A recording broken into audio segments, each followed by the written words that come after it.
Olá, meus amigos de todo o Brasil, aqui quem fala é Celso Ricardo, sou consultor de agronegócio, tenho conteúdos nas minhas redes sociais, sou consultor e colunista no canal AgroMais também, e eu venho aqui para tentar de alguma forma entender e trazer vocês para esse debate, para esse entendimento sobre o que está acontecendo no Brasil há praticamente 2 décadas.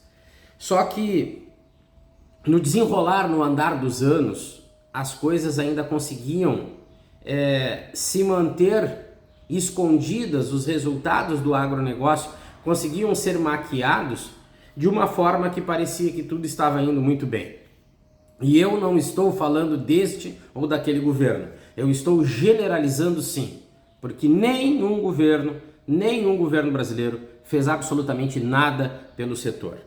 E eu explico aqui neste vídeo sobre quais os temas e assuntos que eu estou me referindo. E esse assunto, esses temas servem tanto para municípios, estados e para o Brasil. Serve para secretarias de agricultura municipal, estadual e também para o próprio Ministério da Agricultura. A falta de vontade, de ação, de atitude que nós vemos acumulando ao longo dos anos, vivendo apenas de alguns resultados do setor e a conta está chegando. E hoje eu quero falar sobre essas questões ligadas ao endividamento e também ao processo, aos processos de recuperação judicial, que triplicaram, estão aumentando cada vez mais. O endividamento do produtor rural brasileiro é altíssimo, altíssimo. Pequeno, médio e grande produtor. Nós estamos vivendo um momento onde os problemas financeiros já ultrapassaram os créditos oficiais. Nós já estamos falando do extrabanco. E tudo isso por quê? Porque não existe viabilidade. Criaram um cenário, uma farsa, até mesmo sobre a soja, em termos de resultado eu estou falando, não de capacidade produtiva e volume produzido e exportado. São coisas totalmente diferentes. É aí que governos estão enganando a todos no Brasil, quando a gente fala em viabilidade, principalmente financeira, e produção, produto, volume e exportação. São coisas totalmente diferentes que ninguém no Brasil praticamente traz à tona para explicar. E aí a gente vê canais de televisão, redes sociais, as pessoas falando de uma maneira que me impressiona até, porque são ou deveriam ser canais específicos que não deveriam trabalhar com a ilusão e com a emoção, mas sim com a racionalidade e com a verdade. Então não existe viabilidade. Os maiores responsáveis pelos pedidos de recuperação judicial hoje no Brasil estão ligados à produção de soja. Nós falarmos sobre custo de produção, desconsiderando despesas e valores totais, é uma irresponsabilidade muito grande. Eu crio um cenário favorável que não existe, mas a conta chega e chegou agora. Como eu disse, o endividamento está fora, já ultrapassou e longe o crédito oficial, já está extrabanco. Os pedidos de recuperação judicial estão aumentando e as 10 maiores empresas do setor, ou uma das 10 maiores empresas do setor, são as grandes responsáveis pelos pedidos de recuperação judicial. Eu tenho a lista aqui comigo. Então, o setor da soja responde pela maior fatia dos processos de recuperação judicial aqui no Brasil. Por quê? Como eu disse, não existe viabilidade. Não existe viabilidade econômica e a prova está que os investimentos, um exemplo que eu dou, os investimentos no FEAGRO caíram, diminuíram absurdamente. Isso tudo é pelas incertezas sobre o investimento e o resultado, o custo-benefício. Eu vou para a viabilidade financeira, margem de lucro, não existe. Nós estamos falando de montante financeiro, é aquela história do cachorro correndo atrás do rabo. Nós não chegamos nunca no fim, porque a conta nunca se paga. Eu tenho que produzir, buscar o investimento, produzir na lavoura, para vender a qualquer preço, para poder ter uma linha de crédito, não entrar com o nome no Serasa, para depois eu vir pagando de novo. Isso está virando uma bola de neve. O operacional, nós temos problemas de rentabilidade, produtividade, o clima, tudo isso impacta no financeiro. E nós temos o comercial, que são os preços das commodities, Então, o aumento dos juros é um fator que vai complicar muito ainda. Nós temos os preços das commodities, que é o mercado mundial, que define, entre o grande volume ofertado né? E os preços e custos de uma maneira geral. O menor preço define praticamente o menor preço mundial de oferta de commodities, é o que vai definir, vai balizar os preços para o mundo todo, e nós temos os custos. Então, nós estamos vivendo uma onda no Brasil do aumento do preço das commodities internamente, mas o caminho está sendo inverso no mercado internacional, está derrubando os preços das commodities, grande oferta de alimentos no mercado internacional, baixa oferta no Brasil. E as pessoas já estão querendo viver um cenário favorável, porque no Brasil está subindo, é momentâneo, é rápido. Vão iludir, aí o produtor rural vai acreditar que isso é verdade e vai se endividar ainda mais achando que esses preços vão se sustentar. O Brasil não tem planejamento. A Conab no Brasil, para mim, a minha opinião, Ministério da Agricultura e Conab, a partir dos seus presidentes, fazem um trabalho vexatório. É uma coisa impressionante a falta de entendimento que essas pessoas têm, a falta de vontade, a falta de esclarecimento, a falta de planejamento que ambos têm no Brasil. E isso eu também posso acreditar há muitos anos, não é específico agora. Mas esses de agora ainda estão conseguindo piorar ainda mais, né?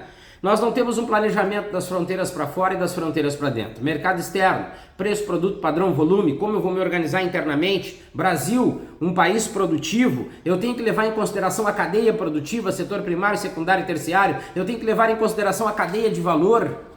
A Conab deveria estar apresentando relatórios que chegassem lá no produtor. Não adianta fazer esses relatóriozinhos que ficam só em gabinete. A Conab deveria trabalhar de uma maneira esclarecedora junto com o Ministério da Agricultura, a partir de uma gestão específica, fazendo com que o Brasil inteiro tivesse acesso a essas informações. Mas é vergonhosa a maneira que a Conab e o próprio Ministério da Agricultura trabalham no Brasil há anos. Aí governos e o próprio Ministério da Agricultura, o próprio presidente da Conab, trabalham, poxa, o PIB, o agro do PIB, setor primário, eu quero saber o setor primário como é que está. Grande representatividade no PIB, volume, exportação, mas e como é que está o setor primário? Eu quero falar da balança comercial, superávit primário, o Brasil exporta muito, mas não se dão de conta que o que está sendo importado, a importação de alimentos quebra com quem está produzindo dentro do Brasil, não importa o volume que está sendo importado. Aí a gente vê algumas pessoas, me desculpe a minha sinceridade, mas essa frente parlamentar agropecuária no Brasil, para que serve? Eu vejo alguns deputados falando, não, o Brasil está exportando muito, importando pouco, isso aí é uma mudança, mas que ignorância grande que essa gente fala. E fica aqui um desafio também para professores de universidades, para palestrantes, para grandes, eventos pelo Brasil que só servem para massagear o ego de um e de outro. Onde é que está a realidade? Onde é que está o resultado disso? Safra recorde, eu quero saber a rentabilidade, a produtividade, se eu tenho capacidade de estocar, se eu não estou tratando só aumento de volume a qualquer custo, e o resultado final, mostrem a viabilidade para nós. Eu vou falar de exportação recorde, mas o Brasil não tem valorização nas commodities que exporta. Exporta a qualquer preço, nós entramos naquela situação de que produz a qualquer custo e vende a qualquer preço, nós estamos enforcados, sem ter para onde correr. Nós esperamos um milagre no mercado, vendemos a qualquer preço e em contrapartida o custo de produção dentro do Brasil é altíssimo. A inviabilidade acontece e isso acaba onde? No endividamento e nos pedidos de recuperação judicial. Nós temos uma extrema dependência do Plano Safra, mas eu não tenho crédito. O produtor rural não tem crédito, como é que ele vai ter acesso? Aí o governo anuncia, porque existe uma necessidade extrema de a cada ano anunciar um Plano Safra maior a qualquer custo, mas depois não tem nem dinheiro para liberar. Mas sabe que o produtor rural está extremamente endividado, poucos vão ter acesso ao crédito, aí o governo anuncia um plano safra absurdo, maior volume financeiro. Primeiro, não tem dinheiro para oferecer para o povo, está faltando, até no Pronaf falta dinheiro. Aí segundo, sabe que está endividado, não vai ter gente para ter acesso ao crédito, aí faz um anúncio que só remete uma ideia de números, não tem um montante financeiro. Aí a viabilidade não existe, o produtor está endividado. E não é só o setor primário, o secundário também. Como eu disse, bancos e extrabancos. Por quê? Nós temos inúmeros problemas com relação a preço das commodities, o produto brasileiro em termos de produtividade, o padrão, o volume, que poderiam me dar uma ideia de negócio para me viabilizar dentro do Brasil. mas a importação de alimentos joga contra, o livre mercado dentro do Brasil joga totalmente contra, favorece só as megas empresas, e mesmo assim as megas empresas e os mega produtores rurais estão endividados também. A questão de oferta e procura, as condições de quem produz lá do setor primário, e aí nós temos a falta de assistência técnica, nós temos o próprio problema relacionado ao solo, enfim. São muito mais problemas que nós temos, sérios, do que propriamente motivos para comemorar. E é por isso que a gente chega nesse título que eu coloquei, o preço da crise no campo. É absurdo, é monstruoso. E isso vai refletir na oferta de alimentos e também no preço dos alimentos, que no Brasil já subiram absurdamente.